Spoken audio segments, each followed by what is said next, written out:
What is good, people? Today I wanted to talk about some of the music that I actually listen to and I spend my time listening to.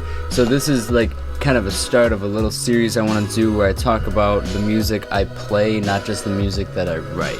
And the reason why is because there's just so much that revolves around what I consume, not just what I produce, because what I produce kind of reflects what I consume. And I wanted to just kind of really get into this and create like a little mini playlist about what it is that I enjoy to listen to and why I make stuff. Sidebar, there's like a famous quote by Bob Dylan. Let me actually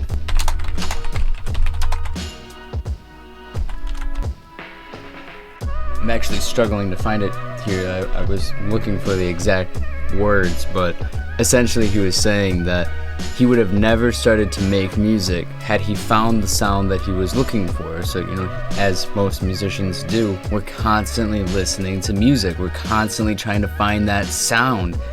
And it's that absence of the sound that we're looking for. It's that struggle. Once you find it, you're like, that, I enjoy that. And then you keep digging and you keep trying to find it and you can't find it. That's what makes you want to write music. That's why I wanted to talk about this. That's why I wanted to talk about Spotify, but not in the sense of being an artist, in the sense of being a listener. Now, I have linked some playlists down below that you should check out. I update these playlists regularly. You should follow my Spotify personal profile. It's just packed full of music, and I'm constantly updating it. And I prefer Spotify over Apple Music for many reasons. And I'll link a playlist down below when I make that someday, maybe, as to why there are just so many differences between Spotify and Apple Music and why I like Spotify's better. I want to go into it right now, but I can't. But there's just little things about it. I love the devices feature. If there's one thing, it's the devices. I'm on my computer and I can control what I'm listening to on my phone. And it's so fluent, and I can just switch devices so easily. That devices section, if Apple Music had that, that might actually be a reason to make a full switch.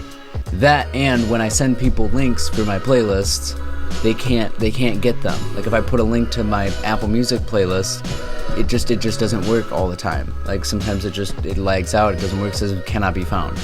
But if I send you the Spotify links, which you should check out, you can go check out my playlist and you can follow them very easily. So if Apple Music caught up with that, then it'd be better. But anyway. Now, on the flip side of this, I know I was talking about being a listener, but as a producer, it's really nice to kind of make these playlists and kind of promote those playlists. I do it on my Instagram. I have a fake Instagram account. It's a real one, but it's anonymous, and I love it. I love it more than my main, because people aren't there for me. They're there for the theme. They're there for the purpose. They're there for the music as a whole, the aesthetic, the vibe.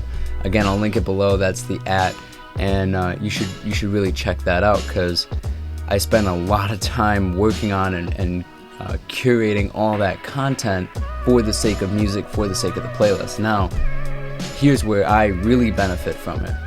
My music is on some of these playlists, so people will be listening to all my music, and hiding in there, my track will be there. And typically, if you just throw one of my playlists on, you hit play, and then you go do something. No one sits there and they stare at the screen watching every single song and writing down the artist's name or what they like. No, if they like it, they'll hit the like button. If they don't like it, they'll just skip it, and they won't even remember the name of the song or the artist. They'll just skip it and move on with their life.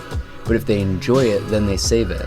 So this is a concept that I always talk about. It's just this is how you can get someone's attention in a good way without giving it a bad impression. Great example of the opposite is Ty Lopez's advertisements and how invasive it was on YouTube when it first came out, and even some of the Alex Becker, I think that's his name. Yeah, even some of the Alex Becker YouTube ads were very invasive, and it kind of got annoying that I would see the same ads, and that first 5 seconds of a YouTube ad was just so annoying to watch all the time, and you just knew that first 5 seconds like the back of your hand. You guys might remember the advertisement for The Thinning, which was a YouTube Red original, and everyone knew the first 5 seconds of that advertisement so well.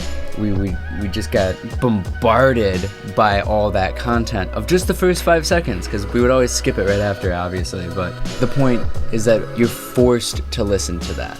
Whereas when you're on a playlist and someone just slips in, it's more subtle, and if they don't like it, they don't remember, but if they do like it, then they can save it.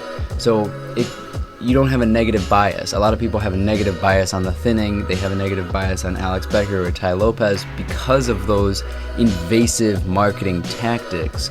Whereas, using playlists as an artist, it's more submissive, it's more subtle, I guess. It's secretive, it's below the radar. I can just throw a playlist on shuffle and like 150 artists will play, and I might skip like 50 or so songs, and the 3 or 4 that I actually save are the ones that I remember. I don't remember any of the ones that I skipped, or the ones that I was just like, wow, this is an awful song. I just know that I skipped it, and that's it. And if I heard it again, I'd be like, no, this wasn't for me. I'm good. Whereas with these, I actually remember not liking them. I remember not enjoying those invasive advertisements on YouTube. So just kind of thinking about that.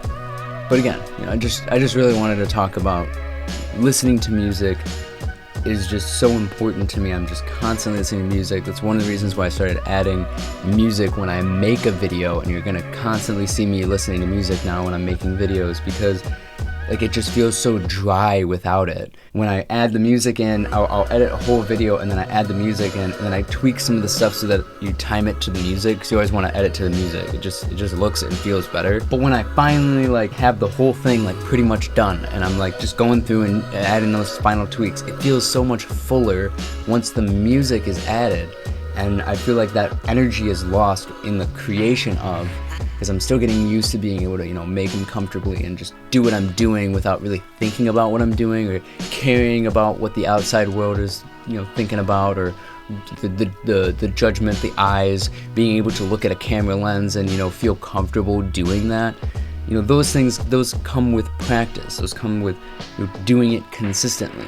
But one thing I think that just instantly changed the game was, listening to music again. I used to do that in the initial videos to kind of get more comfortable, and then I stopped for so long, and I'm definitely going to start doing that again. But yeah, thanks for watching. Check out the playlist on Spotify as a whole. I'm going to constantly be talking about Spotify, because I think that's one of the main things next to YouTube that really just kind of revolve my career as a whole as a creator.